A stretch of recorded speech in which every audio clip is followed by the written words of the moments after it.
happens every night. Every old night. And I ain't never met a riverboat dealer that could ever be a friend of mine. Nope. I'm not late. Summer heat never treats me kind. 6:45, son. On the dot. Look right there. Huh? Huh?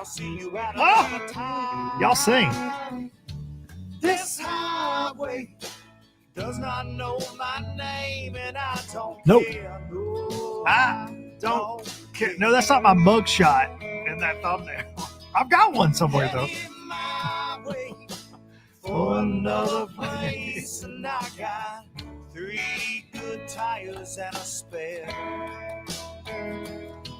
Just a white line gypsy getting out of Mississippi with just enough gas to get there. Low budget live, actually live, and y'all already chirping over there. I appreciate each and every one of you. 37,000 to kick things off here on Low Budget Live, actually live 2 weeks in a row. This is the podcast for Monday, November the 18th. You bunch of low lifers. We are live from the Low Budget Live Bar and Grill here in beautiful southern middle Tennessee. And yeah, I'm still repping my Volunteers, even though we took a solid ace kicking from the Georgia Bulldogs, as to be expected after they got a beat down from Ole Miss. Kind of figured that we might be walking into a hornet's nest, but still repping the Big Orange. Appreciate y'all tuning in. I'm looking forward to this one. We had a good one last week. If you missed it, shame on you. Go back and watch it with Clark Wendlandt. Really enjoyed having him on to talk about his retirement and all that. But I know a lot of y'all. I see y'all over here in the comments. Y'all were here last week, but if you didn't check it out, go listen to that one. Go watch that one if you haven't. I really did enjoy that. He's a fishing hero of mine. Samuel coming in saying, Luke, put that mug shot on a coffee mug and I'll be selling out. I do have a mug shot. I won't lie about that. It's a long story. Trey Swindle's in the comments. He has actually heard he's actually heard that story. It's from a few years ago. Michelle Thomason, hope your heart is doing okay, Luke. Michelle, I appreciate that. So I do have an update. I went to the cardiologist this Friday, finally got in with a cardiologist, and they say the ticker is fine. I'm having one more test done to make sure I do not have something they call coronary disease, and probably don't, but I have to have another test done. And they actually think some of the issues I'm having could be GI related. I don't know. Fixing to have several more tests done. But yeah, my cardiologist said, I don't expect you to drop dead of a heart attack anytime soon, which was comforting to hear because it's still kind of off and on when it hurts. It's weird. But yeah, we're fixing to dig into that a little bit deeper. So thank you, Michelle, for asking that. And I've had several of y'all reach out on social media about that, and I really do appreciate it. Did you, Kevin Van Yoder, did you ever get that tire fixed so you have 4 good tires and a spare? That was a real story where that part of that song came from. And I did indeed have 3 good tires and a spare on a road trip one time. Was kind of where that came from. But no, I do. I've got 4 good tires and a spare now, Kevin Van Yoder. It's been a minute. Jeremy Pruitt, Coach Pruitt is in the podcast. I'm ready for another great podcast. Appreciate that. Kevin Van Yoder, can we get a business update? Southern Boating Supply doing good and growing. So this is all I'm going to say about that. It's a long story. Legally, I can't talk about it. I'll leave it at that right now. But let's just say I'll have a good update on that sooner than later. But lots going on with that I won't say good. Not the business part of it was pretty good. Business dealings are a whole nother thing, whole nother can of worms, and we'll get into that. We'll get into that before the year is out, I'm sure. But legally, I can't really say anything right now. We'll just leave it at that. And I appreciate you asking about that for sure. What's the deal about the riverboat dealer, Mike Phipps? Man, y'all hit me with some good questions tonight. So in Biloxi Blues, man, I'll be honest, that was just a line that just hit me. I've never met a riverboat dealer that could ever be a friend of mine. That was just kind of that, a guy down on his luck, but he keeps thinking if he bets on the next hand, bets on the next hand, bets on the next hand, while the dealer's sitting there dealing them to you, that he might, he might win big. So he keeps on and on and on. So that was just kind of where that came from when I was writing that song. That song was like loosely based. My dad spent most of his of my younger part of my life working in Mississippi, so it was kind of about that, and then a little bit of Mississippi folklore in there. I've actually never even stopped in Biloxi, so anyways, it's interesting to say the least, kind of where some of my songs have came from. But that one was kind of loosely based around my dad's story. He was always trying to get the hell out of Mississippi to get back home, and then to us kind of thing, and then a lot of other things in there. So I appreciate y'all, man. I've been playing that one on the show for a minute now, and I appreciate the kind words on that each and every week. So written a lot of new songs, and that one's just always one that folks seem to want to hear. So I certainly appreciate that, Mike, for sure. All right, let's thank some sponsors real quick. Gillfishing.com. They want to give you a gift. Gillfishing.com. Use code LBL promo. If you spend any money on there whatsoever, you're going to get a free gift. Okay. Gillfishing.com. Get on there. Check out the rain suits. I just got some of their new boots that are awesome. I love the sun gloves, the rain suits, of course, but they've got some layering gear. It's hunting season. I just got some of that in as well. So get on there. Check it all out. Gillfishing.com. LBL promo. ProGuyBatteries.com, some of the best lithium batteries in the game. They've also got great AGM and lead acid batteries as well. They've got a little bit of everything, and I've ran a little bit of everything from them over the years.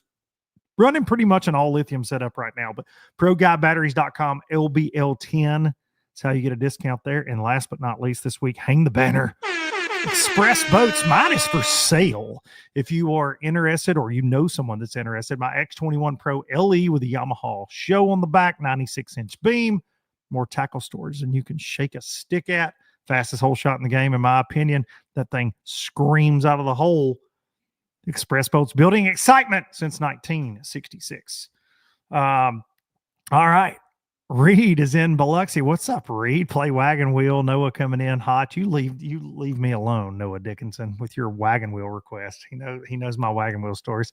Kevin Van Yoder, can we get a random podcast of just guitar picking? Yes, that would be fun. If I can never get my buddy Shannon Wheeler to come down here and be here on fiddle, I think that would be a very good time. A very good time to do that. The weird thing though about doing these lives is copyrighted music. Even if you're doing a cover, sometimes they'll shut down the live. It's kind of a weird deal, but I would like to try that at some point. Yeah, no doubt about it. All right, we've got let me see. We've got a lot to talk about. We got a lot to talk about tonight for sure in this old fishing world. Mike Soul, do you still write songs? I do write songs. I got a notebook full of them. I still write a lot, man. And the goal is always, even though I'm an old fart now, I'm 41, the goal is always to put more out, put more, music out there for people to see if they like it. But yeah, I write a good bit still. So still something that I've always, I've been doing it since I was a kid, and it just, man, it's my, it's definitely, it's like this podcast a lot. It's therapeutic. I like to, just get it out there, but yeah, man, I'll hear something in a conversation. I'll see something on a sign. I'll be going down the road and type a note, and this notepad on this old iPhone is full of song ideas and lyrics and different things. So yeah, I still write a little bit. That is for sure, man. Love it. Absolutely love it. All right. We've got so much going on. And if you're not from Alabama, some of this stuff might not matter to you, but I think it should for a lot of reasons.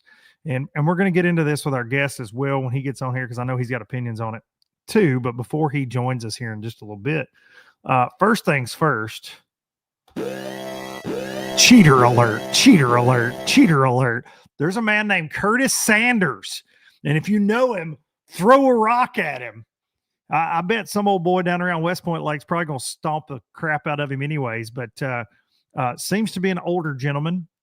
I saw old Slick reporting on this early, and I've had a lot of messages about this as well. On West Point Lake, this dude right here, and I don't know if y'all can see that, but look, that's a basket full of beggins. And this post right here went up, said, whoa, would love to know who did this. They were tied to a buoy. Okay. And apparently this old guy's been, old buddy has been accused of this for a minute down there in West Point Lake. And he had over 19 pounds of fish. So it looks like there was about 7 of them in this basket. But somebody found this, and then I think they staked it out maybe and busted him. So very, very interesting. And 60% of the time it works every time, Michelle Thomason said. And look, that's the thing with these cheaters is they get brash with it. I know for a fact I have fished against some at times with things like this, and they just don't get caught, right? And then when heat gets on them, they kind of die back, and they don't catch them as well for a minute, and then all of a sudden it's like, all right, heat dies down, and then you start seeing stuff again. And it's some things are real obvious, like the way these fish look to me. They don't look like, I've fished West Point. Those don't look like West Point bass. They're just like really healthy, but and that lake's not really known for that these days, I feel like. But anyways, hopefully he will be banned, blackballed from any competitive tournaments, all competitive fishing, I should say, from now on. And here's what I would say about that. This kind of ties in to the other thing going on that's way bigger deal than this. Now, this sucks. This guy's a piece of garbage. You know, you got a lot of pieces of garbage floating around out there in life, and old Curtis Sanders is definitely one of those. Okay. I don't know Curtis, but if you stoop that low to cheat in a bass tournament, I think you're a piece of garbage. All right. So Curtis doing this kind of ties into why the DCNR in the state of Alabama, Bobby Colson, he did have a nice jersey. Old Curtis had him a damn jersey. He was pro'd up, son. Pro'd up just to be tying them out. You're right. That's a great observation. I did see a picture of that cat, and he had his damn jersey on, son. I mean, he was smiling. Cheesing in his jersey. He looked good while he was needing to have his ass kicked. There ain't no doubt about that. So y'all get me with this. Jeff Brazil says the dang president of the United States called me garbage recently. Listen, we going wild. Team Nitro. Yeah. Woo Tungsten. Curtis was repping Woo all the way to that 5% discount he was getting. Curtis was like, listen, I need it. I need that discount. I need these patches on here. Anyways, the DCNR in the state of Alabama. I made a video about this week. A lot of people are talking about this. It needs to be talked about. Even if you are watching, listening, and you are in the comments, or if you're listening to this tomorrow on some audio platform, you need to hear this. The DCNR in the state of Alabama is proposing a slot limit. That's not the big deal. The slot limit's not the big deal. A lot of lakes have slot limits. Smith Lake, Del Hollow Lake, whether they work or not, that's, up to, that's up in the air. But that being said, they want to impose a really strict slot limit for Coosa River only lakes, and only, I see Miss K's comment, only for tournaments, not across all reservoirs. There's 6 reservoirs on the Coosa River. This is not for the whole fishery. I mean, this is not a new length limit. This is just for tournaments. This is tournament only.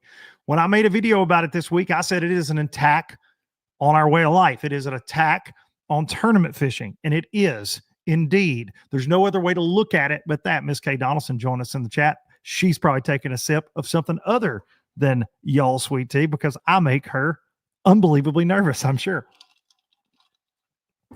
But that being said, it is definitely an attack. You can't tell me the fishery's struggling. You can't tell me, oh, well, we have a shortage of big bass. You can't do that and then say, but it's only tournaments. They spent the state $840,000 to conduct a 3-year study. Listen to me. $840,000 was spent to come to this decision that only 2% of bass harvested, only 2% of bass, largemouth bass, are harvested by recreational anglers that cut the sides out. I believe the creel limit in the state of Alabama, I think you can keep 10 a man, if I'm correct. Now, I live on the Tennessee River, and I promise you, them boys be filling them coolers up with them smallmouth. I've been watching it my whole life, okay? My whole life. When they're spawning, people live baiting, you hear big smallmouth flopping around in coolers, you get below any of the dams on the Tennessee River, and the same thing goes on the Coosa River. It's the same thing. People do eat bass. This is a comment I've seen from some people. Oh, well, you're meat hunters, they're not eating bass. Yes, they do. Yes, they do. In particular, when you get below these dams, you got big spotted bass, you got big largemouth, you have somebody live bait fishing. They may keep anything that they catch, but I'm just saying that they can legally, you and me, we want to go tomorrow. We can legally bring home 20 bass, no matter the size limit, cut the sides out of them. We can do that. But this proposal is that there will be a slot limit. There you go. Take a shot, Miss K. A slot limit from 14 inches to 20 inches. Okay. Pretty wide range there, but 14 to 20 inches only during tournaments on the Coosa River. That's it. 6 reservoirs. All right. So as a tournament angler and somebody that, that loves this sport, right? I understand that we do lose some bass at tournaments. I get it. We have for a long time. I do understand that in the summertime months, which their study showed, this is genius. They spent $840,000 to figure out that sometimes bass have a higher mortality rate during the summer. Did you, man, they could have paid me $840,000 and I could have told them that in 1 minute versus 3 years of study. But they only did this. They did this study just on Ely Henry Lake. They compared, they said the reason Guntersville, it faces an immense tournament pressure, that it has the surface acres to kind of support that. And there's no need for something like this there, but the Coosa River is just so small, riverine that it just can't stand up to the pressure. And there's tons of tournament pressure. And that is, they're taking out the Alabama bass, which Coosa River spots. And that is, the pride of the Coosa River, which I will not deny. Now they're saying these fish don't even really exist anymore. Well, I can tell you, I've spent some time around that old Coosa River fishing and working. And man, I've seen weights this year. I've seen tournaments this year alone on the Alabama Bass Trail that would just blow your mind. There were tournaments before the Alabama Bass Trail was on some of the Coosa River lakes. The overall standings, and I know fishermen have gotten a lot better, and you got forward facing, you got a lot of factors in that. But the fishing on the Coosa River, in my opinion, is still pretty damn good. It's pretty damn good. We saw at Lake Jordan in February, a very small lake on the Coosa River. We saw incredible numbers in February in the Alabama Bass Trail this year. Incredible numbers at the ABT South kickoff. Jason Christie weighed in a 10-pounder at Lay Lake in the Elite Series last summer. Okay. I just can't wrap my head around this proposal, man. Like it's truly something, and only penalizes tournament anglers. So bigger picture is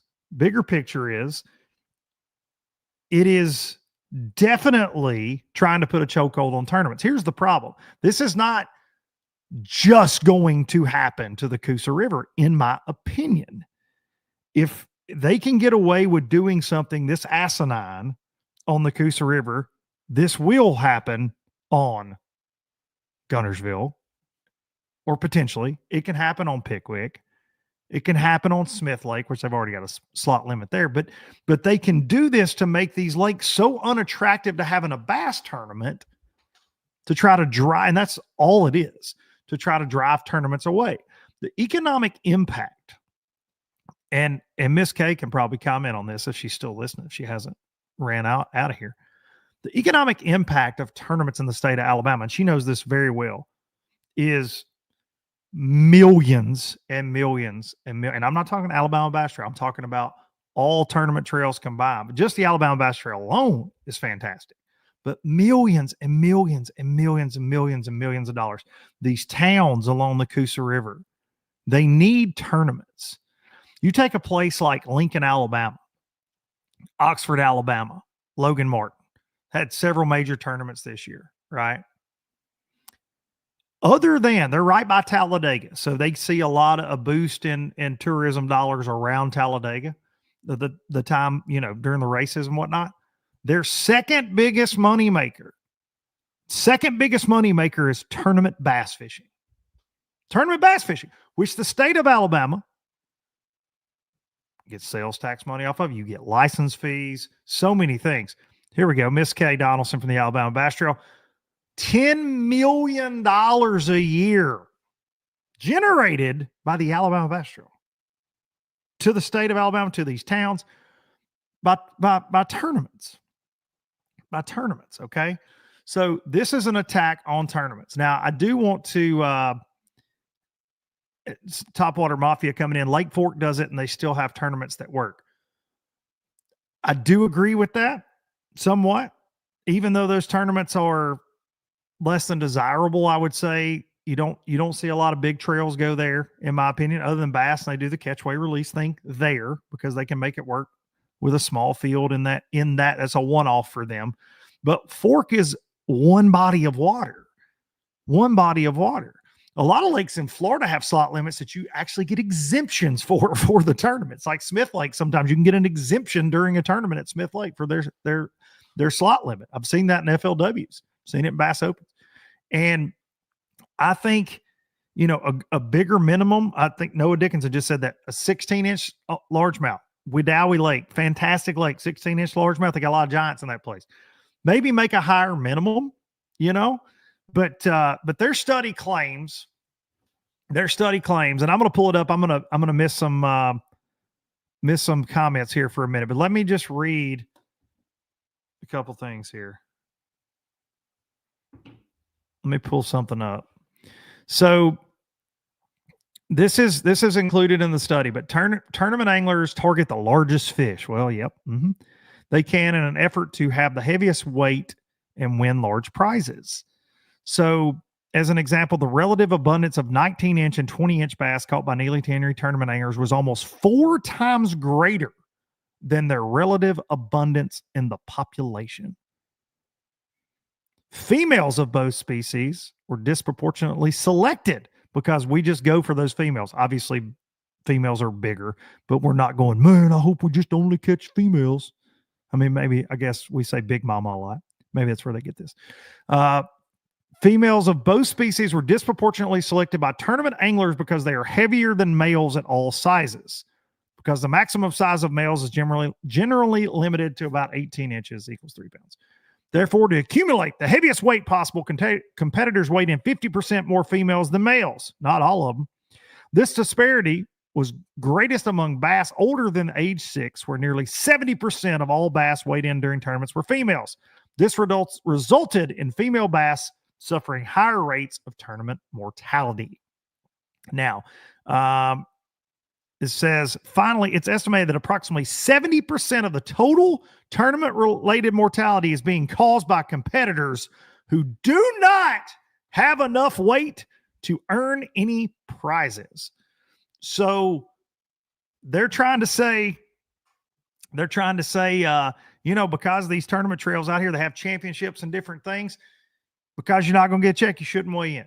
You're trying to weigh these fish in to win a prize down the road, and you're killing bass.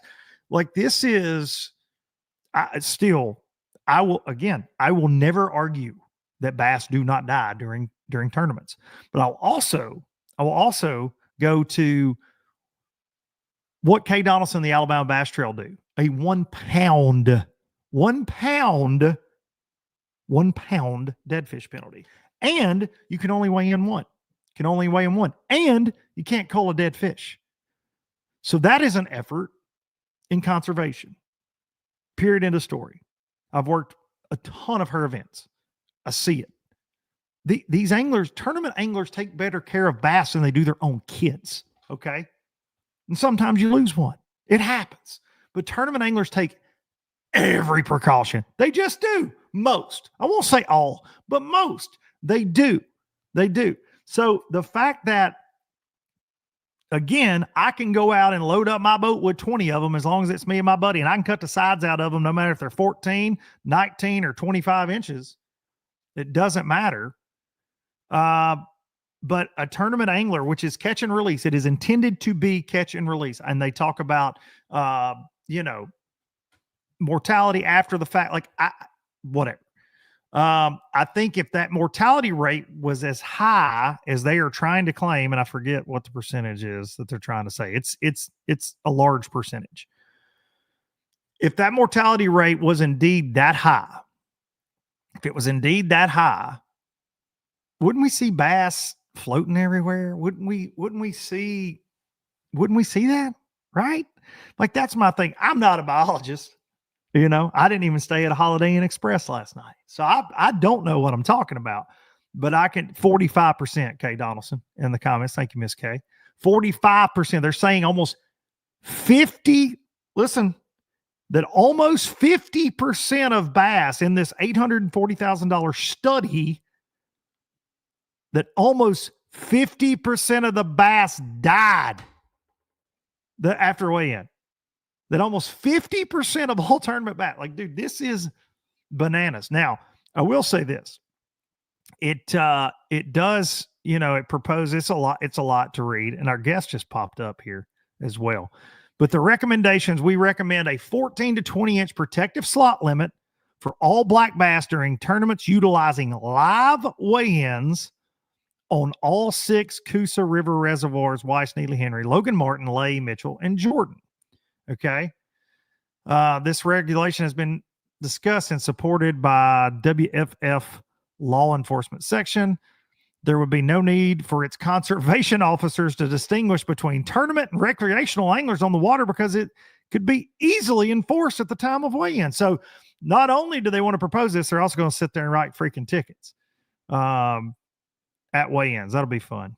That'll be a good time. Smart. Yeah, smart. Attack a huge segment of the license buyers. It's amazing.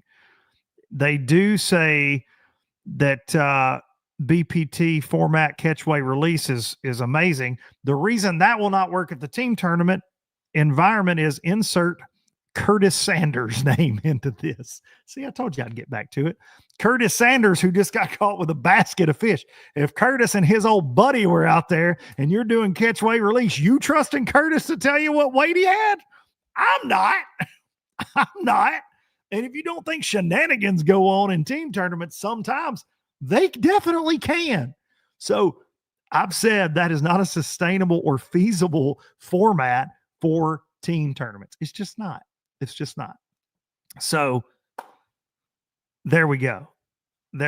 We can get into this a little bit further. Now, listen, I got a guy fixing to join us here that y'all all know. If you've been keeping up with this show for very long at all, you know him. You probably follow him on everything.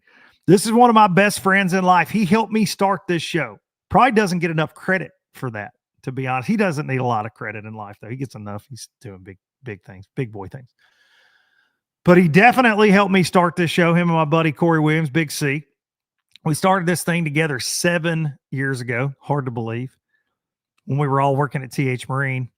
And he left TH Marine in 2021. We did a podcast from his Y'all Sweet Tea warehouse the month he launched this business. So in 2021, 3 short years ago, really. And he has gone from Hayden, Alabama, all the way to Hollywood with a mason jar full of sweet tea, and he was just on Shark Tank this past Friday night. He got a deal. I'm just trying to get sponsored. That's the only reason I'm having him on here. Ladies and gentlemen, let's get him in here. He works for the ABT as well, so he can definitely chime in on a lot of this. He's a Coosa River boy himself at times. Darien Craig is in the house, is in the chat. What's up, buddy? In the chat. Was that you in the chat from Y'all Sweet Tea? It was. I was listening to the I was just listening, man. I was just trying to learn about this. We got a cheater, pumpkin eater, and we got and honestly, the slot limit just sounds crazy. But I look, enough of all that. Enough of all that. You done talking about fishing? No. I'm not done talking about fishing. We got Miss Kay Donaldson in the comments. Bobby Colson said Friday night's Shark Tank felt like a win for the small town South. Dude, I would agree with that. Bobby, me and Miss Kay, we were fortunate enough. We got to go to the watch party, hang out. They had they got a catered dadgum barbecue, man. You name it. It's been it was one of those nights, man. It felt like a pep rally to me. Yeah. Is what it felt like. People were cheering him on. And I would agree with that too. Hellabass Rich coming in strong. Darren has come a long way from sticking treble hooks in his arms. I should have played that. I should have had that to play when you did stick treble hooks in your arms for, I guess, the most views you ever got on YouTube. You did get a lot of views on YouTube, but that was like the one, right? The one. That was the one. What started it all. Well, I will say, Darien, tonight in this beautiful Trocar tumbler, I am having a delicious glass of strawberry Y'all Sweet Tea, which I've told you has become my favorite. I do love me some strawberry tea. I'm getting like Uncle Si. I drink tea way too much because I don't drink. Is yours spiked? Is yours spiked right now? No, it's not. It's really not, dude. I am on month 3 of being sober. Nice. It's weird to say, but Mark Williams says Y'all Sweet Tea on Shark Tank was way better than the fight on Netflix. I would agree with that. I would agree with that. We watched that after the Y'all Sweet Tea celebration, and we were all very disappointed. You two should start fishing competitions again, sponsored by Y'all Sweet Tea. We do agree with that, and we talk about that from time to time. All right, so let's start this thing before we get into any Shark Tank anything. Do you miss show up and shut up fishing against me? Badly. I really miss it. I miss the camaraderie. I think we did not. I don't think we lived in the moment enough during that time period. Looking back on it, and we didn't realize how special of a thing that was. And that, I'd love to go back and do it. I would suck right now. I got beat pretty bad in Show Up and Shut Up, but I feel like right now I would really get beat. I would really get beat bad. You don't feel like being on the Alabama Bass Trail, you've learned some new tricks by watching guys like Mark McKegg and Fisher Anaya and Justin Bussey and Ben Webb and Anthony Gox, some of these hammers we get to be around all the time. You don't think you've learned something to maybe beat watching and doing is a lot different. I went to Mitchell the 2 days after the ABT championship on lay with Wesley Gore. And Buddy knows everything about a bass that swims in that river. And I got my ass flat out beat. Obviously he's an Elite Series guy, but I figured I could at least hold a little bit of my own against it. And it was not even comparable, Buddy. I was miles. I was miles behind. Noah miles behind. Says they can't fish. That's why they're doing this. You're damn right. Best thing me and Darren ever did was figured out how to get paid in fishing without actually having to go fishing. Come on. We're gonna leave that up to all y'all. No, we're very fortunate to get to work with Miss Kay. This year's been cool, man, for so many reasons. You and I kind of getting the band back together because we do talk a lot, but once you left TH and then like life gets crazy, you're so into the Y'all Sweet Tea, like building this monster that you and Brandon have been building. We didn't get to see each other a lot. It was like here and there, little shots. And then I guess it was the 5-year anniversary podcast you came up here and did? Maybe. I think that was the last time you've been on, maybe. And you and Corey came and we did one in person. I think. No, we did a something like this, like a zoom in type thing recently. Not recent, but like since then. I can't remember. I do a lot of these, Darren. This is like episode 296 in a row or something, which is hard to believe. But yeah, I think there's like 296. There's obviously more of these. You were in on all those that we didn't record, but well over 300 episodes of LBO, but 296 in a row is where we're at right now. So I couldn't remember. But yeah, I don't even know what I was saying. I just lost track. I'm like Theo Vaughn tonight. I don't even know where I was going with any of that. I don't know. Do you know? I don't know, but I don't know where you're going, but I do know that it's been a long time. I think just getting back into out. Yeah, hanging out. Like ABT. Yeah, ABT, and brought like us back together. when Kay called last fall and we started talking about it, and you had filled in last year and I had filled in, but separately. We didn't get to work together at those. And then she's like, "Hey, this is what I'm thinking about doing. What do you guys think?" And it was a damn good time, man. It was a ride. And then I got a little bit of behind the scenes on the Shark Tank. All right, you were telling me what you could, which isn't much. And you're like, "Hey, man, I think we might be fixing to do this thing. We might be fixing, they're kind of teasing us a little bit. I don't know, man." And then you couldn't say anything. And I'm like, uh-oh, he must be doing this. Then I guess it was September? You go to LA? Yep. The second week of September, we flew out to LA, and we knew probably in the beginning of August that there was a pretty good shot that we were going. Like, we knew for a pretty long time, but it's so the interesting thing, and I honestly can't even talk a ton about it, but you can't find a lot of information about how to get on Shark Tank. There's not a lot of videos about it on YouTube because they want to keep the show's integrity so intact to keep it this mystique and this like mystery, so that you don't know a lot of people who've even applied. You don't know a lot of people who've made it through the process because you've signed so many NDAs to the process. And it's weird in the moment because we're just so used to social media and posting about stuff as it happens, teasers, and like wanting to loop in your followers with what's going on. But honestly, looking back, I was really glad that that's the case, because it puts you into like an elite type group of people that have went through the thing. Like, that's really special. There's only been 880-ish companies that have went through Shark Tank in 16 years. So that's really cool. The second is not knowing what you're getting into makes it that much more fun. It's like driving a car for the first time, or, the first month of driving a car is the coolest thing ever. The first time you rode a bike was the coolest thing ever. You got to really live through that in Shark Tank because there's not a lot of information about it. So being able to live in the moment while you're out there and like actually go into the process, it was honestly, I'm glad that it is as protected as it is. And I think it was Rashawn that you got to deal with, Rashawn and Lori, but Rashawn made it post, I guess, that he was FaceTiming you, and he said, "So yeah, I think the people he was having a watch party with were basically saying, is all of this real?" That kind of thing. And he was like, "No, it's the first time I saw Darien was when he walked on set. The first time he saw us. Y'all aren't allowed. They don't know what they're getting pitched, right? Like, so it could be anything. They don't know who's fixing to walk through the doors other than seeing the set up, I guess." Yeah, so they're sitting out there when they have film days, and they, to my knowledge, they film 14 days in a row in two segments. So they film, to my knowledge, somewhere around 28 days. They did it in June and then in September. And when they go film, it's an all-day thing. The sharks sit in their chairs from 9 a.m. to probably 8 or 9 p.m. listening to pitches back to back to back. And they have breaks for lunch or whatever. But for the most part, I believe they're just sitting in their chairs, and they don't know. They told us this the whole entire time. As we were working through the process, we kept asking them, "All right, what do they know about us?" And they kept reiterating, they don't know anything about you at all until you get up there.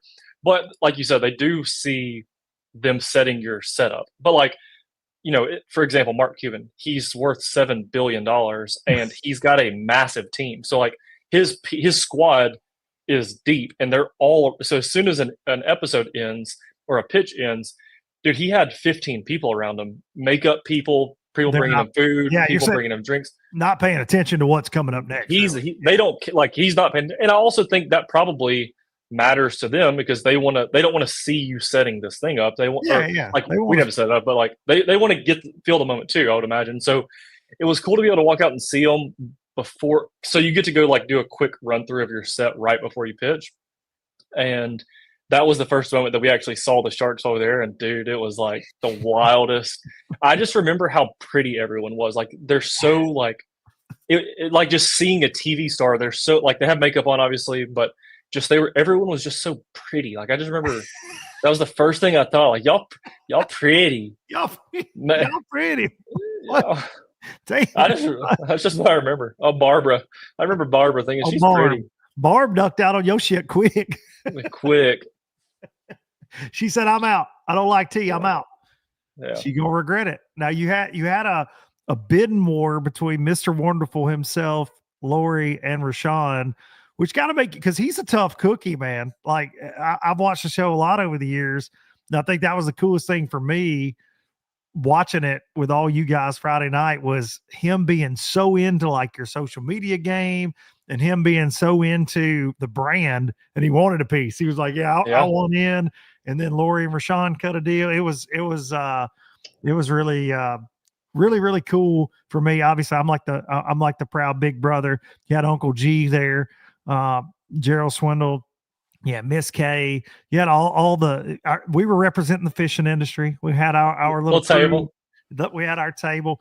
So much fun though, man. And did the episode, did it come out like you wanted it to? I mean, obviously the deal, but did you like the way you guys were portrayed and all that? Because for the folks at home, you get 10 to 12 minutes actually on the TV show, but you were in there for how long actually filming with them pitching? Yeah. So we were on the floor for somewhere between 45 minutes to an hour. We don't know the exact time, but I thought it was really good. The edit was really good. There was a part that I think was a little bit misleading. There was several parts, really good parts, that were left out. But one part that was a little misleading was me and Mark Cuban actually got into it. Not like it was kind of one-sided. He was kind of he just out of the gate asked a question that I was not prepared, that we weren't prepared for at all. Because like, okay, if you're studying the show, you're studying the 10 to 12 minutes that every other company in history have got asked. Yeah. So you prepare for those questions, except for there's another 50 minutes worth of questions. So like those questions are the ones that they leave off the air. Those are the ones that stump you. Those are the questions that what they say is that the rest of America doesn't care about, what your customer acquisition cost is and what your ROAS and all the really, specific things. But when they really dive into those questions, that's the part that will throw you off the rails because you're not prepared for them. So when Mark asked me those questions, we weren't prepared for them. And then he ate a little bit, like he actually like really pressed them. And so I got a little frustrated a little bit at him about like in this conversation. I got a little bit frustrated towards the conversation. I'm also realizing he's kind of right. Or like there's a side of his story that is very right. Yeah. And then, and also, by the way, about 2,500 lights and 100 cameras. So to balance all of that is tough. But I actually like a lot how the episode turned out because it showed like, I'm very critical of myself. So like watching it back, I saw me get shook a little bit in the beginning. And then at the end, we like definitely got really comfortable because the episode changed a lot. It went from the energy negative in the beginning to they went way into the brand. And so we definitely got a lot more lax, but no, I was very happy with how it turned out. There was some cool parts that I wish would have made it, but I understand why they didn't. When we were negotiating the final deal, that was actually a pretty lengthy part where I asked for a line of credit and was talking about the money back and forth. Though that whole part was taken out. So that'd have been kind of cool, but no, I think it was good. It told our story really well. And I mean, it's gotten like, I don't know. I counted today our Shark Tank videos alone since it might've been like in the last 10 days, we've had 1.6 million views and like 80,000 comments. So out of the 80,000 comments we've gotten, I've seen 10 comments that are like, something negative about the pitch, but like 79,980 have been good. So I'm happy with that. Now, how many million people watch per episode? Did you say? What was the stat they gave you? They told at one point in time, they've told us as high as 18 million watch every single episode. I don't know if that's through its entire lifespan once it goes into syndication and it's like, goes on for years. But we also were told that 4 million people would watch the night of. So I don't know. And then also, Cuban got really public with his political views in this election campaign. That's and right. I believe there was a hashtag boycott Shark Tank hashtag that went trending. Yeah, so I don't know how much that kind of stuff affected it, but obviously very happy. It's kind of weird. Me and Barry were talking about this. We went into the tank wanting to get a deal with Mark Cuban because he blew up Dude Wipes into Walmart. And like, he's a billionaire. You've got to respect what he's done. He's sold multiple companies and he's someone. So that was your goal then? I don't think I knew that. Him and Lori, we wanted to do a deal with Mark Cuban and Lori. They've done a bunch of deals together. They've done deals. They've done deals in consumable products before. So we were like, this makes sense for them to. He's from Texas. Maybe there's a sweet tea tie, whatever. But literally the week after we left, he goes in full, like his political campaign went very heavy left. And it was, regardless if it's opposite of what my political views, whether or not that is the case, it was more of the fact that he went so hard in that it's like, I would have been pretty frustrated if we had done a deal with him and then that happened. Like that would have been pretty frustrating. So it's like it hangs you out to dry a little bit, right? I mean, like the timing of it would have been unfortunate. Big that's time. Sure. Topwater Mafia coming in with a question. What's the first big store we will be able to buy it in? Now you're already in some stores regionally through Bama, Mississippi, maybe a couple in Tennessee, mostly e-commerce. 90% of it, I would say, is e-commerce. Yep. So the funny thing is, we don't know the first big store yet, but last week on a call, Lori, we had a call with Lori last week, and she said, I'm working on something really, really big for you guys, but I can't tell you what it is yet. Whenever the deal is done and after the show airs, I'll be able to share more about it with you. But if any retailers call you after the airing of Shark Tank, it has to go through me first because I can't have it mess up the deal that I'm working on. So I don't know what that means, but we've probably had 4 calls with Lori now, and all 4, she's mentioned the same massive deal she's working on. And like one of the things that she mentioned when we pitched, she was like, I love this packaging. I love this brand. I can blow this thing up. I'll get this into Target, Publix, Kroger. And she just keeps naming these names. And dude, my eyes just get big. I'm like slobbering. We need a bigger warehouse. Come on, my girl. You said I might have another bass boat one of these days, son. I'll have a Lori wrap. I'll drive another lake with the damn blonde on my boat. When Darien was cool with the watch party, you bunch of low-lifers. He FaceTimed Lori from the watch party, had everybody in the background. What's up? And then he FaceTimed Rashawn as well. And me and Swindle are back here going, tag me, girl. Cause she's like, I'm posting y'all on social. We're like, tag us. We're just trying to ride our friends' coattails now that, cause listen, if that many million people watch these shows, it's a little bit different than what we do here. Even we got 154,000 right now on Low Budget Live, but it's a little bit different. It's a little bit different ball game. So Rashawn, you're one of your partners now. He's a minority owner in the Atlanta Falcons. He's been involved with Dropbox. Was it Robinhood? I think maybe Robinhood, Ring, Doorbell. So he said that when Ring went on Shark Tank, didn't get a deal because no one believed in it. It was not called Ring at the time, and that ended up selling to Amazon, I think, for $4 billion. So apparently, or it was either a 1 or 4 billion. It was a lot of money. Unbelievable. But they anyhow, he invested in that way early, and he said he's invested in 180 companies. The cool thing, like, is just a really cool person. He's a venture capitalist, so his strength is selling companies. And so if you have somebody on your team like Lori who is great at building them, and you have somebody like Rashawn who's great at selling them, and then you got me in the middle of it, I think that's a good deal. I would agree. Stubborn Hicks coming in. Is it an inside joke, or does he think it's 150,000 when it's actually just 150? Darien Craig, stupid dumb Darien, as you've been, please explain to this man what that means and why we started doing that, because you started that. I mean, back in the day, I would recognize all of these names on the side, and I would be able to address Stubborn Hicks because I would know if he's like a lifetime viewer or something. Yeah. But with a name like Stubborn Hicks, I feel like he's got to have a little bit of personality, and he's got some damn giants on his picture. So I don't. He's got a really tough beard, so he's probably a lot tougher than me. It's definitely an inside joke. And a lot of low lifers know about it.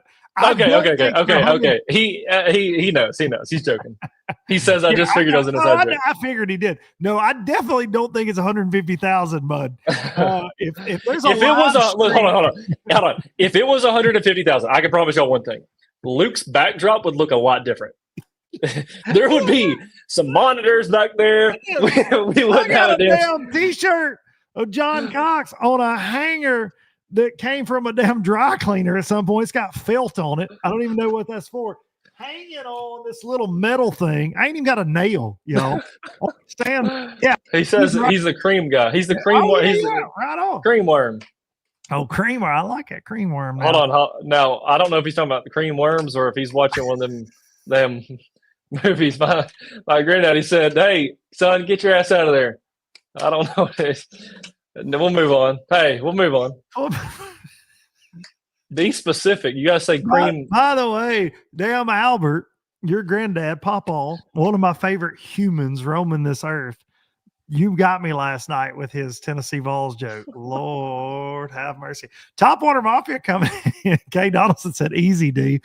I don't know what you're talking about, Miss Kay. Calm down. The guy views some cream stuff. I've got, yes, sir. I got them worms. In the society, in the world that we live in right now, I need Stubborn Hicks to really be careful when he says that he cream stuffed Luke at the Classic. I need this to be a little bit more tightened up here. Miss Kay, get your ass. Miss Kay said she was going to take a shot of y'all sweet tea every time somebody said slot limit. Now she's going to need Tito's in that y'all. I'm about out anyways, but boy, I did come up with the listen, the comment. This is just Larkin coming in. He says the amount of inside jokes on this show is crazy. That's why you got to watch them all. It's like Pokemons. You got to catch them all. You got to watch. Hey, hold on. Oh, Don't you say Pokemon around me without expecting that I won't break out my damn. Hey, hold on. How many of y'all in the chat got the OG? Ain't a one. Hold on. The OG 1999. Is that a bopper? It's the Pokeball keychain. And guess who's inside? Blastoise, boy. Come on. I didn't know what the hell that is. You got a Charizard's. Yeah, hold on. I was just kidding. I don't even know what that is. I got him over here somewhere. What is happening right now? Hey, hold on. I'll show you one more thing I got too. This guy. All right, I got the whole collection of these.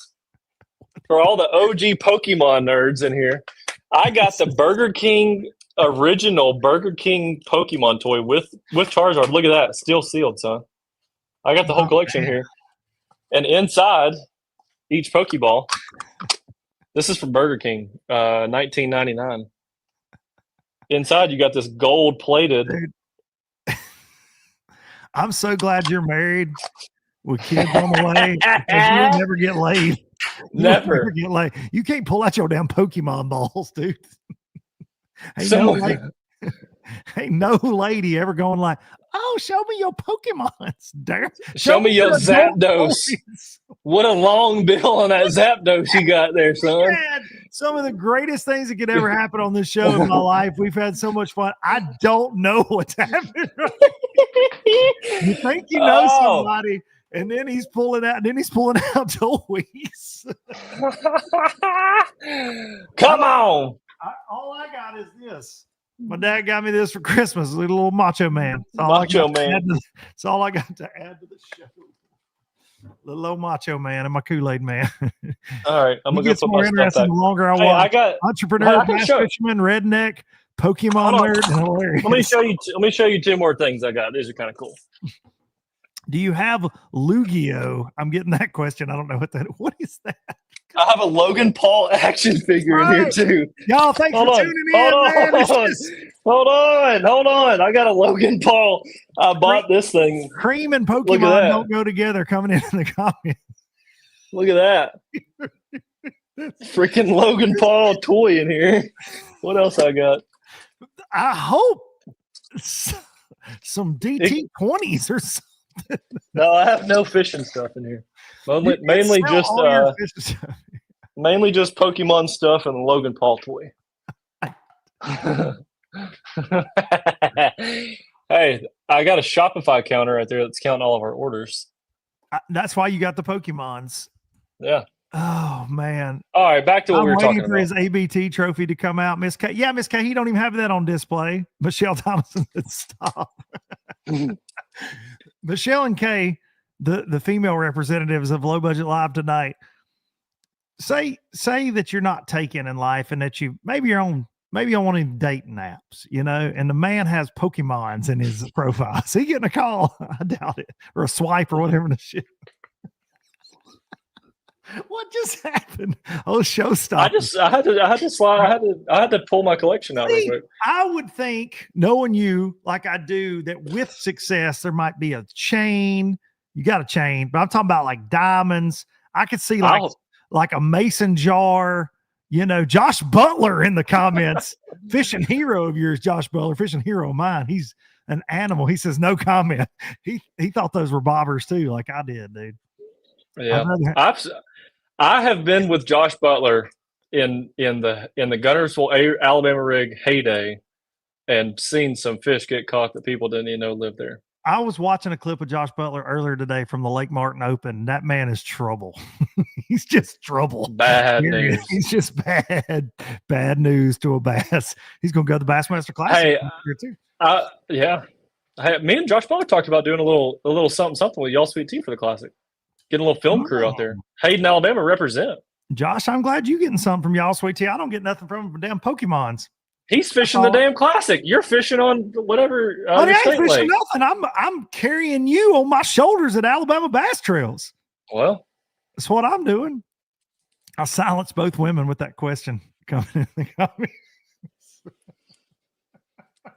That was incredible. All right. So you don't have any opinion about the slot limit? You're a Coosa River dude. Oh, I have an opinion. What's the opinion? So hold on. The problem is that I'm asking this as a question. The problem is that they're making it specifically for tournaments. Tournament only. Yeah, I think that's stupid. Honestly, that sounds like it's a shot at like Kayers. Like it sounds like there's an inside job. If I'm just speaking from my mind, like it sounds like it's targeted. It's just an attack on tournaments for sure. Like never mind. The other thing, so like if they just went to a like slot limit on the river, just like they do at Smith, is anybody complaining about that scenario? I mean, I think that would be a little bit aggressive. It would still suck. Yeah. But it's like if it was for the reservoirs, you could pass it off as if to me, you could pass it off that it is beneficial for the reservoir. You know what I'm saying? But just this, it does feel like an attack on tournaments, man. And I think that's the biggest issue that I see with it. And from all the comments from the videos and the posts I see about it, that damn sure seems to be the case. And the scary thing is, for me, is what if they decide to do it on Gunnersville, and what if they decide to do it and then you just don't have tournaments anymore, basically? Yeah, in my opinion, another thing, I saw the comment earlier about Lake Fork, and you mentioned that's just one lake, but also whether you have been to Texas or not, you know how much money they put into their fisheries department. It's like everyone knows it's the best, whether you know anything or not. You know that Texas does a lot with bass fishing, and they put a lot of money back into restocking and I don't know exactly, but like breeding these giant fish to restock specifically the best strains of bass back into the lake. So if you're putting all this money into it, you can afford to put this massive slot limit, what they have, because it's like to 24 inches, right? Yeah, it's Biggins. It's big. Like, but Lake Fork wasn't this crazy tournament lake before that, though. To be fair, like it really wasn't. Our DCNR in the state of Alabama, say our, I'm a Tennessee resident. You're, the Alabama DCNR. I have read emails where anglers have reached out to them about this situation and talked about stocking, and like every one of them brings up, hey, you should look at Texas, like Google Texas. Maybe you should look at Texas. Their stance is it's nothing but a marketing ploy. Stocking bass doesn't work. And dude, if you don't think stocking bass works, OHIV would not exist in the way we see it now. All these other lakes in Texas would not exist in that way. Texas has more fishing pressure than anywhere you and I've ever been, correct? I mean, dude, them boys fish out there 12 months a year. Yeah. Like, I mean, it's like Gunnersville's traffic is on every single one of the Texas lakes nonstop. I did see something recently. Definitely can't quote me on this, but it was talking about how this whatever this lake was had turned out. There was a specific number, 50 fish over 10 pounds this year. And every one of those bass that they swabbed or whatever tied back to that fisheries program where they, so it was like over, they've got all this data from however many years. And there's literally proof that it's if you cut the side, like if you killed that fish or if you weren't, putting the fish back into the lakes, that would not have happened. That's right. That's right. It's an incredible I mean, you and I, we were there when Ivy broke loose, all the craziness. We got to see that week. It felt like the Wild Wild West. People were just showing up more and more by the day. It was completely, just chaotic. But what they've done out there with their fisheries, man, like you can't argue it. You cannot deny it. I've seen tournament anglers comment this week, from places like a Sam Rayburn. They're like, look, if restocking didn't work, Rayburn would be dead. We have more bass tournaments on Rayburn than anywhere.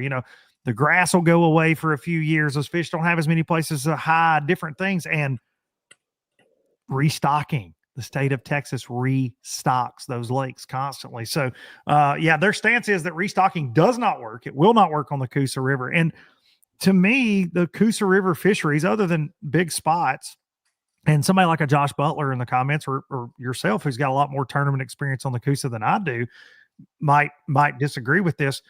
But you're not going to kick out a lot of 8 to like 12 pounders on the Coosa like you do in right? You know what I mean? Like there's a lot of big bass, but it's just. So I talked to Butler actually the week that he won the Open on Logan Martin this year. I ran into him at the bank and we talked for like an hour in the parking lot of the bank. Actually, fun fact, it took the banker almost an hour just to count Josh Butler's money he got out that day.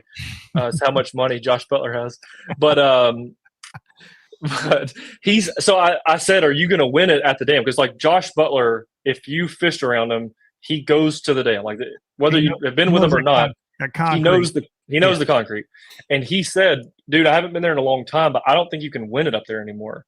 And for him to say that is like, I mean, I don't know if that's a scenario like this time of year or whatever it was, but he acted like the fish just aren't up there like they used to be. And, I don't know if, like could we just try a stocking program and see if that would change something and let somebody like Josh Butler have, or like make a what do you have like in the NBA where they have like a group of NBA players who get to chip in and help make some of these rules, like have a Josh Butler, have these local people like vote on whoever like a panel. Yeah, a panel. Yeah, have some sort of panel who let these guys who actually know and have the public tournament anglers, if you're going to punish the tournament anglers, let us have a say on who can be on this panel. And if you're going to spend $840,000 over a 3-year survey, let's let Josh Butler get just a tiny slice of that and let him do his own research and see what, like, I don't know. I think I'm reading the comments and people are like definitely saying that it seems like a cop right out. Here, Josh Butler, the bank fishermen upriver on Logan Martin have decimated the bass population, not tournament fishermen. Now this is a man, like you just said, Darren. He knows those lakes. He's going to the Bassmaster Classic because of one of those lakes, Logan Martin. And the bank fishermen upriver on Logan Martin, they can keep 10 bass per day. I promise you, if someone decides to keep bass to eat, they can do a lot more damage in a short time period than an Alabama Bass Trail tournament does. I promise you. I promise you. Yeah. I had a guy on the TikToks. I'm back on TikTok, Darien, in case you're wondering. I'm not doing dances or anything, but I do post, and I posted this tournament video on there, and it got several views. And there was a guy that said, "Get out of here with that. You know, recreational anglers aren't eating bass." And I said, actually, I do know that because I've witnessed. I actually know people in my life that I am friends with around home that keep bass a lot. They keep a lot of it. They'll keep big bass. Like they eat bass a lot. I mean, it's especially, but like Josh has mentioned in there, below the dams is where you see it a lot. Guys are live bait fishing. They kind of fish for whatever a lot of the times that know those areas really well. And they do box a lot of freaking bass, even if they're fishing for catfish, even if they're whatever, if they catch them. And again, if you're just now tuning in, this slot limit to make the fisheries great again and grow big bass won't impact those people one iota. It's only tournament fishermen whose goal is to turn the fish back, take care of them all day. We do everything but give them mouth to mouth. Sometimes things happen, but I don't know. Swamp picking coming in. How are they going to know you are fishing a tournament? So they said they're not going to check it. They're not even going to check it. They're just going to go to the weigh-ins. They're not going to check you on the water. They're not going to check you on the water. It's kind of is what they're proposing. Which means they actually don't care. They're just trying to prove a point. Yeah. Like if we're not going to enforce it anywhere but weigh-ins, that means whatever happens out there throughout the entire day, if we see people, we don't care about it at all until you get to the stage, which literally means that literally means that we don't care about this enough. It's only to prove a point to the people who are speaking up about it. I feel like your boy being so outspoken about it here. I feel like I'm finna get all kind of tickets in Alabama. Oh yeah. I feel like they're going to find some damn 21 inches in my live wheel when I'm emceeing an ABT. They're gonna be like, see, like, hey, I ain't even in the Derby. Yeah, it's not like they're trying to fix anything. It's just a rule or law, whatever. To hey, I want to pop up Josh Butler's picture real quick. Can you pop his in the chat? Okay, I want you to look at this picture of Josh Butler. And I don't remember this exact story. I hope you have Butler on. Have you had Butler on the podcast? I haven't. I need to. Josh okay, Butler. So Butler's one of like, I look up to Butler a lot when he's a great business person. He's one of the smartest people. I'm not trying to give him his flowers like this, but I'm going to. Very smart person as well. Scholar, University of Alabama. But this picture of his profile picture has got a giant smallmouth and a giant largemouth, but I can't really see the largemouth that well. I believe that is from a tournament at Wheeler in the Top Rod Solo. And I would love for Josh Butler to give you a tournament recap of that. I believe he won the Top Rod Solo, if that's the same tournament. But I think that big one was like a 10-pounder. 9 or 10-pounder is a really big one. And the smallmouth is huge too. But I don't remember the story correctly. But I just remember something about either the fish broke off and his line's floating on top of the water and he's in current, and the fish is sideways and just floated down the current down the side of the boat. Yeah. He runs, he drops his rod or something, runs back, grabs the net, and scoops the fish up. I don't remember the exact story, but something along those lines, like this dramatic story where the fish didn't swim back down or like it didn't jump. It just laid on top of the water and he was able to scoop it. Unbelievable. You remember the Top Rod Solo tournaments? Yeah, that was a cool. I think solo. I think the ABT guys that fish solo is really cool because it's like it's up to you. Like you make your own decisions, and it's like a unique thing. Butler says that's right in the comments. Yeah, I always remember that story. He said, back when fishing was good, I've seen guys with 10 plus spots all over 4 pounds on stringers, and they were there 3+ days a week. and literally, man, I see that again. I fish below Wilson and Wheeler Dam a ton, and I see the same thing, man. You'll be drifting next to them during the pre-spawn, and when those smallmouth are spawning up there as well, and you just hear fish flopping in coolers. As you go by them, you see them netting high-fiving 5-pound brown ones and just thunk. Throwing them in the box. Now, look, think about a place, and I'm not advocating for this, but think about a place like the Horseshoe on Pickwick, Darien. How many smallmouth go there to spawn, and they just get picked on every single day? DCNR has never been like, you know what? We should make that off limits for a couple weeks or whatever. Like nothing like that. Nothing like that. It's very strange because I've seen personally what happens up there, just like you have. It's kind of nuts. And again, I'm not advocating for that, but there are so many things that I feel like they could go after in a sense other than this. And you know, you got one of the best right there, Josh Butler. Now, you mentioned, Darien, Why not have a panel? Why not ask tournament anglers? I've received a lot of emails this week. People screenshot that they've sent their concerns in. They have email addresses from the DCNR, and they've all the responses are very similar. And the overwhelming thing is stocking doesn't work. Texas Parks and Wildlife is nothing but marketing. And then the other is you're a tournament angler, so your viewpoint on this is selfish. That's what they're saying to everyone that reaches out to them. You're looking at this from a selfish viewpoint. You're looking at this from a selfish viewpoint. You're not worried about the fishery. Well, if you were worried about the fishery, this would just be a slot limit for the fisheries. It wouldn't be just an attack on tournament bass fishing, period. Yeah. Period. It's so odd to me that you can have this. I mean, I guess, is this a law? What is this? A law? Yeah, I think it'll be a law. It won't go into effect until they're going to propose it, I believe, in the spring, and then it would be, I think, 2026 when it would go into effect, maybe, if they do it. So, like, what if there was speed limits for people that are driving your car, but it only works for people who are street racing, though? The street racers, like, you can't, or like whatever, like, some shit. If you're driving a wrapped truck, you can only go 37 to 48. But if you're not driving a wrapped truck, though, you can go as fast as you want to go. Yeah. Look, tournament anglers that can't use live bait, Alabama rigs for the most part, all this stuff. You guys are the problem. But hey, if Luke and Darien want to go with a bucket full of minnows, as Richard Jean, the fishing machine, says, and catch 10 a piece, we can release them to the grease all day long. Kay Donaldson coming in hot.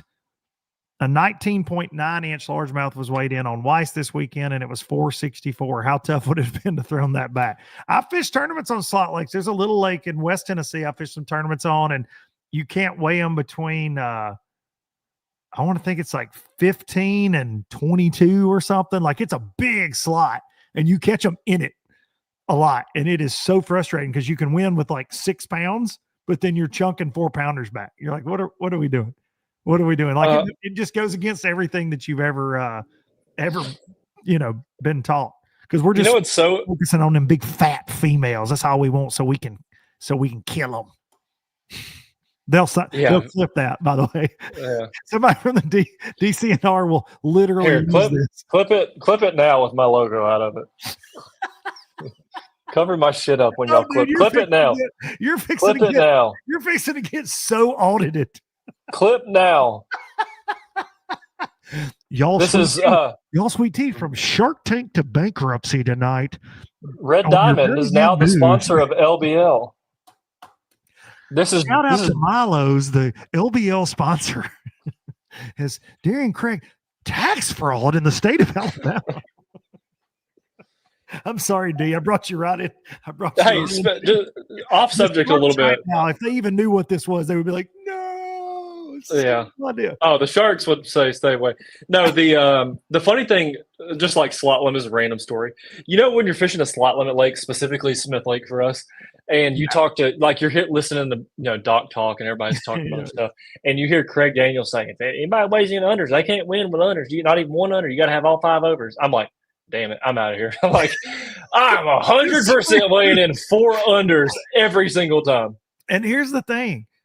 20 incher is a big one, but it'll still take 5 20 inchers at all those, I feel like, to win. If this goes into place. So in theory, now you won't see as many of them, obviously, but I think that, I don't know, you're still not going to keep big ones from getting weighed in. And I know that's a 20 inchers is a big one, but I don't know. They're going to blame live scopes for the fisheries going downhill. I don't know. Wonder how Texas Park and Wildlife thinks Alabama said their stuff doesn't work.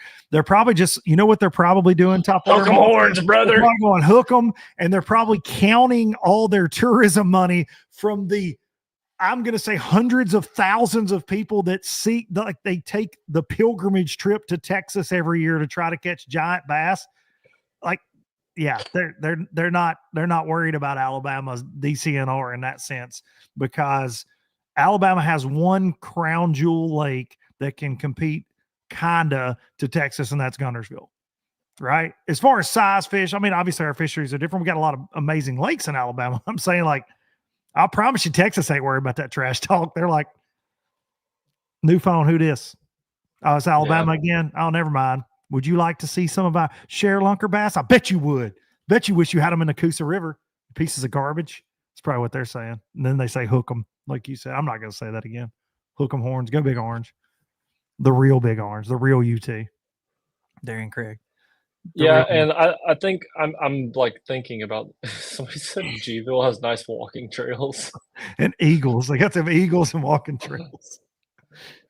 I was just thinking about what my response would be to them saying that the Texas deal is only for marketing. But like, even perhaps if that is the case, it generates an extreme amount of money. Maybe we should try that as well. Like, yeah, it's not a bad idea. If the Alabama Bass Trail alone produced $10 million in economic impact, imagine that's only for people fishing the tournament. Like, imagine what ABT, yeah. Imagine if people wanted to come from all over to fish all of your lakes like they do in Texas. There's not just one. They're not just going to Lake Fork. They go to all of them. They want to go to all of them. It's like Florida, that legend and lore with Texas, and it's just really gone through the roof in the last couple of years too. I feel like Noah Dickinson. Let's see. Don't forget New Lawn, Smith, Weiss, Martin, and Wedowee. It's only on those lakes. Idle on only 100 feet from any structure on the water. They're going to be racking up fines this year during tournaments. Is that? I'm assuming a structure is a dock. So that's only those lakes. I thought that was out. I thought that was statewide. I'm not gonna lie. I thought this was just a Slick Johnson thing. I didn't know this was a real thing. You thought Slick got this going? He got, well, like he said, and this. Well, dude, I live on this little private lake. I live on a private lake, and there was a guy at our meeting last spring who's like, "Hey, I just want to make sure everybody knows, no more wakeboarding on Smith Lake. I saw it on a video this weekend, and they're banning it. So if any of y'all go on to Smith Lake, I know we all live on our little lake, but if you go to Smith, it's banned." This guy raises his hand to like actually bring up something in our meeting, and I was like, shout out to Slick, I guess. If he's just like pulling the wool, dude. Pulling the wool. People don't realize when something's called satire, and he does it a lot. And he's good with it. I ain't gonna lie. I mean, I don't. That people really freak out about his, no more docks and all. Ultimate Angler Challenge is in Alabama behind this. Yeah, I think they got some state money on that. Yeah, for sure. I don't know about it. Top Water Mafia says this is the greatest. It says Texas gets some eggs for sale for $846. We'll give you some fry. Y'all got any more of them Sri Lanka fry? I need them for Pickwick. Unreal. Yeah, Ultimate Angler Challenge is indeed it's backed by state money.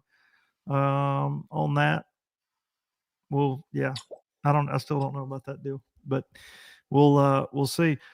Well, Darien, what's the number one thing that you learned on the Alabama Bass Trail this year? Would you say there's something you learned that you didn't know either about the lakes, the anglers, fishing, not the work thing? We kind of knew there was a lot more work. I think we said that on the podcast. Okay. Those days are very long days. It's a lot going on. It's a lot of fun, but what did you learn like from a fishing standpoint that you're willing to share? The thing that I learned the most, and I get to be a little bit more biased in this podcast than I do get to be while I'm emceeing on live. I'm going to say there's a top 10 guys in Alabama that fish ABT, and pretty much it's been the same top 10 plus or minus a couple people since Butler fished back in the day, in the Bow Hunter and John Canada days. There's been a pretty consistent top 10, top 20, whatever you want to call it. Those guys all fish the same stuff. Like it was crazy to see how much they know I'm talking about if the river bends and there's a 40-yard stretch that's good, how many times the same baller guys who you would love to know where they go fish at are fishing that same 40-yard stretch, or a roadbed is, 80 yards across the back of a creek, and they're only fishing the one little corner of it on the far north side. One caster. And they only go to that spot. Well, you have all these other people fishing around it, all these other people fishing the docks, And the guys that know their stuff know the spot. And it's crazy that a lot of them know the exact same stuff. I don't know if there's like a group text that goes around of like, hey, I here's bet all the you juice. ain't. I bet there ain't. I bet But they ain't. There's I'll some say of them one that of they share with each other. there was something that a spot on Logan Martin. It was this year, and it was a spot that everybody who's fished Logan Martin in this chat has fished. Gerald showed it to me a long time ago. It was really good. I've fished it a bunch. Everyone's fished it a bunch. But Mark McKegg and Tim Hurst they went to blast off. They went to this spot and like 5 boats beat them to it. So they sit over on the little edge, totally fishing nothing, throwing at nothing. They weren't within 100 yards of all these other boats. And for probably 30 or 40 minutes, they just watched these guys. They weren't even, there's no chance Mark and Tim would have caught anything where they were fishing at. And they didn't. Them boys leave, and we watched them idle straight over, put their stuff down, and straight smashed them.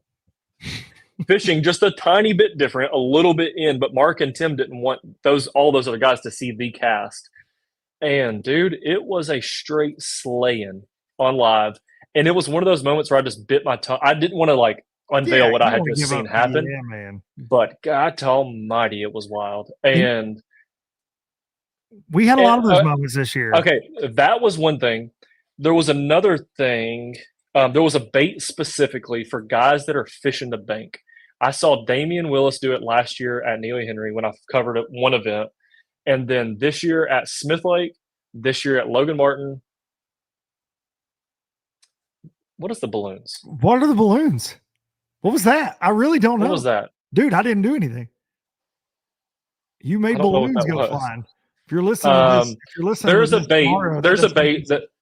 There's a bait that is not special at all. Like everyone's got this bait, but the best guys on Neely. It was an LLB jig. Oh, give it a shot. Hey. That's what I thought you were going to say. Yeah, but all these guys were throwing this exact same bait. It's something that Butler throws a ton too. But just something a little bigger, trying to get a little bit bigger bite, and you don't get a bunch of bites on it. It wasn't a glide bait. It wasn't a hard bait. But like, just throwing the same thing. And I'm like, y'all know something because y'all are the best people on these lakes and you never put the bait down. But as the commentator, you got to be like, oh, and he's mixed up multiple baits today. I wonder if he's going to go and try the shaky we mislead down the bait. We don't mislead, but I'm sometimes predicting what they might throw based off what I see on their deck. But I don't inform the viewers that they actually did not pick up said bait. Well, we try to I do the same with MPFL, man. I feel like live coverage, it's great. Like I'm obviously proud as hell that I get to do it. It's amazing the things we get to see, whether I'm in studio for MPFL or out on the water with you guys in ABT. But there's a certain amount of secrecy that I do want to protect to a certain extent. And I know you and I with like camera angles and stuff, especially guys on an offshore spot, they're just, totally loaded up. It's one of those things that I really, I don't know. I just feel like we owe it to the guys that have got the guys. Yeah. Well, and they a little different because they fish those same bodies of water all the time against the same people. And obviously you can go back and watch it. So if you give away too much of the juice is no longer the juice, Yeah. And like also the guys who are the guys that typically win or always in the top 20, those guys, like they're fine with us following them, I feel like, because they end up going back and watching the tournament and they hear what we're saying and we're explaining how they're fishing, but not exactly all the specifics. And I think that builds a little bit of trust in us too, to keep the juice. The juice. Yeah, they know. Yeah. I got so many this year that like, oh yeah, dude. It just is what it is. Like I'm not gonna spill the beans. I would never. One of my favorite moments / most nerve-wracking moments was the last tournament of the year, ABT 100, because it did mean a little bit more because it was a friend of mine, but I was covering Justin Atkins and he was cracking them. Like he was catching them. I pull up, he's fishing solo and he catches a big smallmouth, dramatic, jumps, head high. He nets it by himself. He's all like Justin well enough, like his confidence level when he's rolling, you're like, uh-oh. And I'm like, man, he might win. And we had covered a lot of teams and nobody was really catching him. He's like, yeah, I got like 17. And it was early. It was like 10 o'clock. I'm like, oof, okay. And it had taken 16 the week before. I'm like, damn, he might win. As we are live with him, like I can't see you, I can't see Jason, but I can hear you guys and we talk back and forth. And also at the same time, Justin is allowing me, he's parallel in a bank. He's allowing me to be 10 feet from it. So I'm basically in the boat with Justin. So I'm doing the golf commentator whisper. Jason Duran catches up with Walt Roberts, who gives him an update that he has 21 pounds of smallmouth. As Justin is just cold, and I can tell Justin's feeling it. I'm feeling it for him. I'm like, hell yeah, this is awesome, man. And then we get that update. And Walt's a good friend of ours. We were super stoked for Walt. But I'm like, I have to then be careful about anything I say because you don't want a Jason Christie, Edwin Evers moment from the Bassmaster Classic where Justin, you can't say it. So it's just totally, you're like, Justin's like, after we end live, we go to a commercial break and I'm telling him good luck and I'm idling away. He's like looking at me like, I got this shit. And I'm like, I don't know. No, you don't, brother. I don't know that you do. But you're going to need a really large one. Dude, he finished third. He ended up catching 20. Yeah, finished third. And when he came up there, they were sticking out of that bag. And I was like, oh, hell, he might have won. My favorite part from that was when he said, I always say I win practice because I always have a good practice. First day of practice. He said, I always say I won practice, and this time I actually got paid for it. He smashed him. I thought that was kind of cool.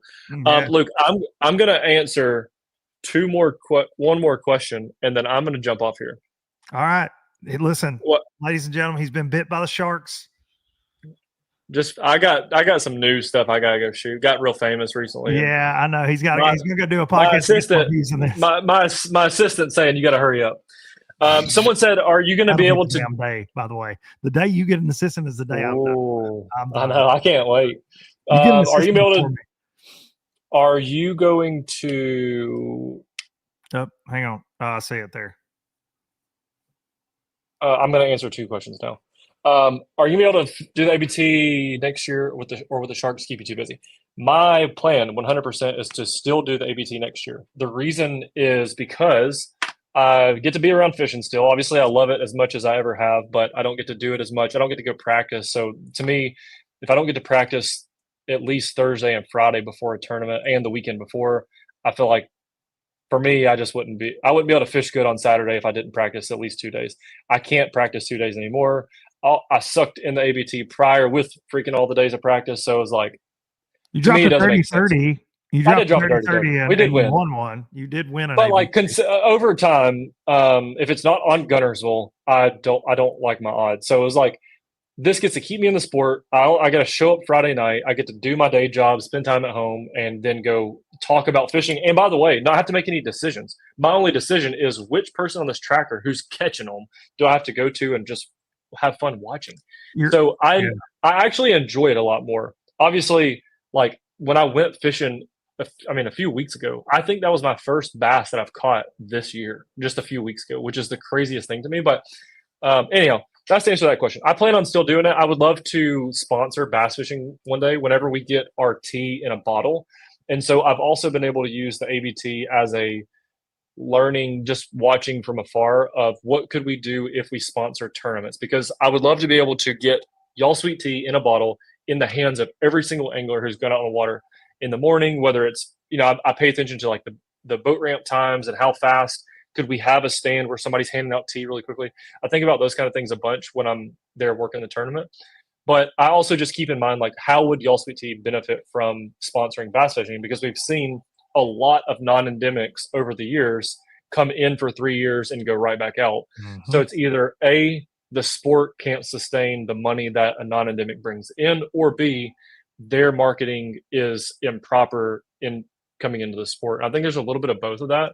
I think they waste a pretty good bit of money. Like you hear about these non-endemics that come in and drop $100,000 to $150,000 deals on one angler, and that angler may just be a legacy name who doesn't do social, or is you're buying a name of I'm just going to say Skeet Reese. Like that's not an example. I'm just saying the name. Skeet. Someone like that, he's probably a bad example because he has pretty good social media, but like you're just buying a big name and then it's done in 3 years. So like I want to really properly do it. So I've enjoyed being able to study it too. Josh Butts is on Laura Ann's comments because my phone is broken, but ask Darien if you ever told Matt Lee about the pot. Buddy, I wouldn't have even put the word in that. And the answer is on my life. The answer to that is no. However, I will say that very specifically, people have asked me questions about that exact film from the film. In fact, one of our boat drivers asked me, was Josh Butts throwing blank because I saw it on the film? And you even tried to, hey, buddy. Oh, Josh Butts was talking to me like this number. Every time he would reel his bait in, he'd hold it like this. Oh, yeah. Yeah. I don't even know where he's spilling the juice at. Where's he spilling the juice at? Why is Matt Lee spilling juice? Matt was just talking, dude. Matt was just talking. He might have actually spilled juice, like fruit punch. Where was he talking about? I don't remember. He was at Smith and he was at on a live. Yeah, on a live. Oh, I have no clue. Because Matt would be talking. Pull a shark into fishing, Darien, from Topwater Mafia. Not a bad idea. Give Rashawn. Hey, dude, I think Rashawn would be all about some bass fishing. I don't know about Lori. Hey, that's me judging the company. I don't know Miss Lori, but there was a company that Noah said he spent time editing that bait out of the picture. There was a fishing company that went on Shark Tank and got a deal. It was called Line Cutters. It was a ring. You probably remember this. Yeah. Line Cutters, the ring. They got a deal on Shark Tank.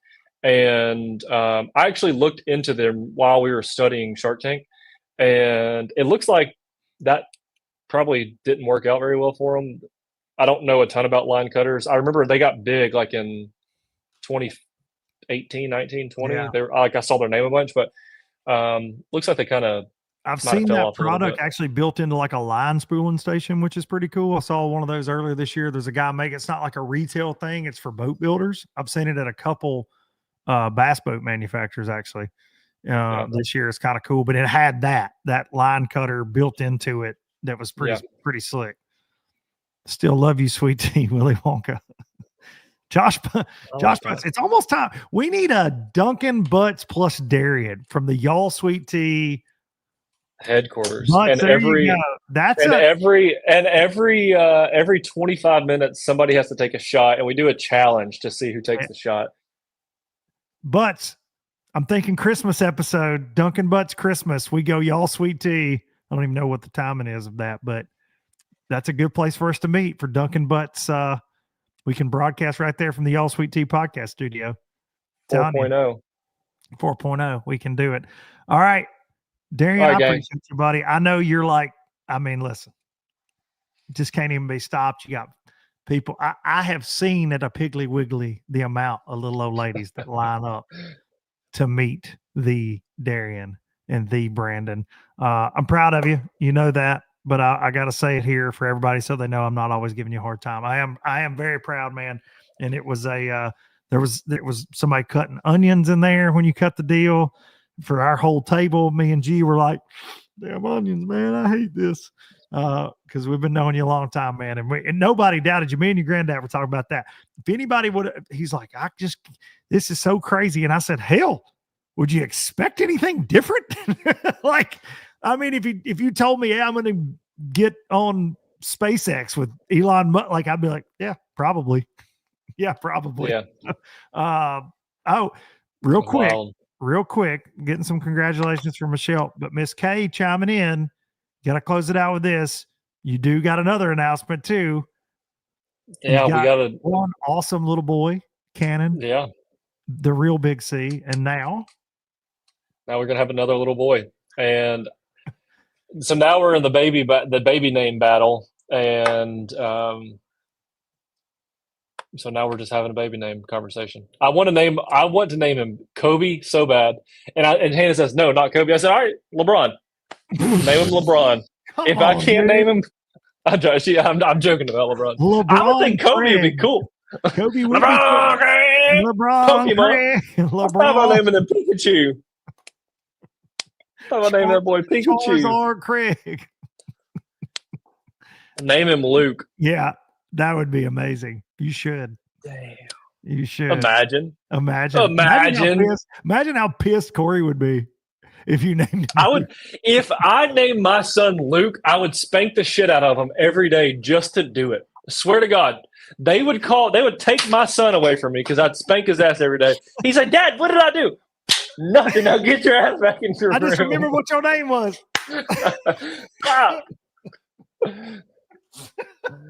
Luke Craig. Just whipping that ass. All right, buddy.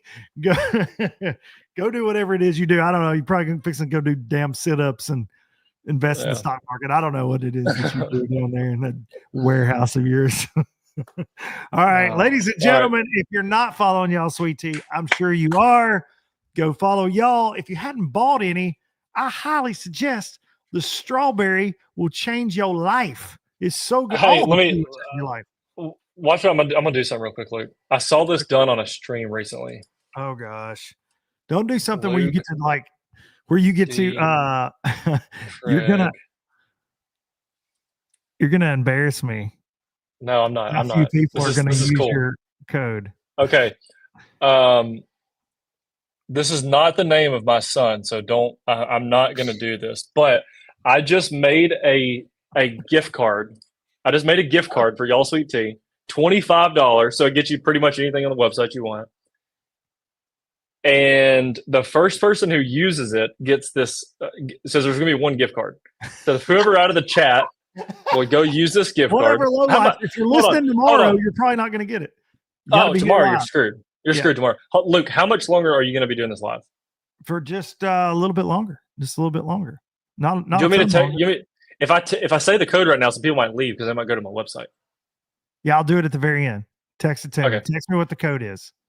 Okay, there's a $25. $25 y'all gift card. Thank you, buddy.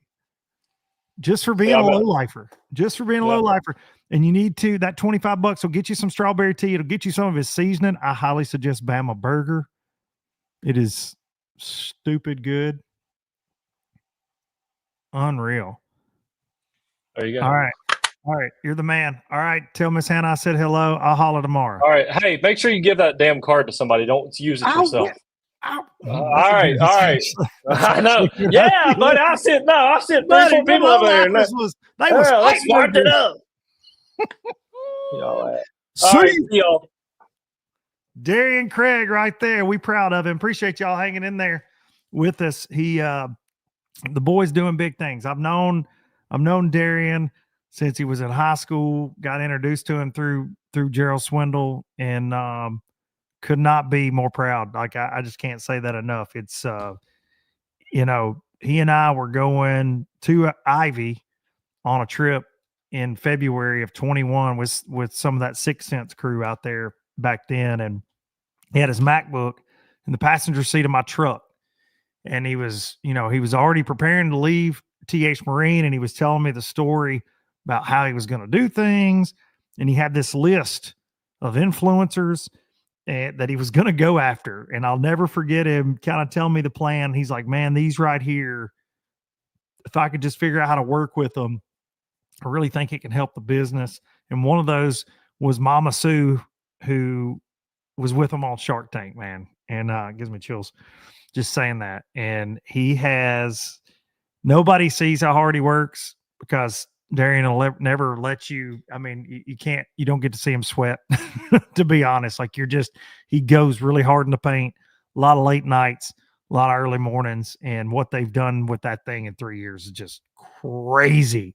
And to see him on national television was just, it was something. And like I said, me and Big Al, Paul, were talking. Nobody's shocked. If you know him like we know him, no, you're not surprised at what he's done. So appreciate him joining us. It's something I really wanted to do. We talked about it last week. I'm like, dude, I want to do a live with you after Shark Tank and talk about it on here and talk a little fishing too. So it's been a pleasure getting to hang out with him again this year. Thanks to Miss K putting us together. It's been a really fun year on the Alabama Bass Trail with D Money. All right. He gave us, now the first person to use this, if you're watching live, 141,000. He gave a $25 gift card. All right. and I'm going to give it out right as I end the show. All right. But I'm not going to say it just yet. I appreciate each and every one of y'all tuning in every single week. It means the world to me. I've said for years, this show is very cathartic for me. It's therapeutic. It's got me through a lot of things in life. And there's some things going on right now that are kind of crazy that I can't talk about right now, but we will get into it at some point. And this show definitely helps, man. The support is amazing. You know, I've said it got me through the loss of my mother. And I'm happy to say that tomorrow night in Nashville, Tennessee, my mom will be inducted into, she was a register of deeds in her hometown. I've talked about this on the show a few weeks ago when I found out, but tomorrow night, Nashville, Tennessee, she'll be inducted into the Register of Deeds Hall of Fame for the state of Tennessee. She worked in that position for almost 30 years here in our community in Lawrence County, Tennessee. So she will be recognized tomorrow night posthumously.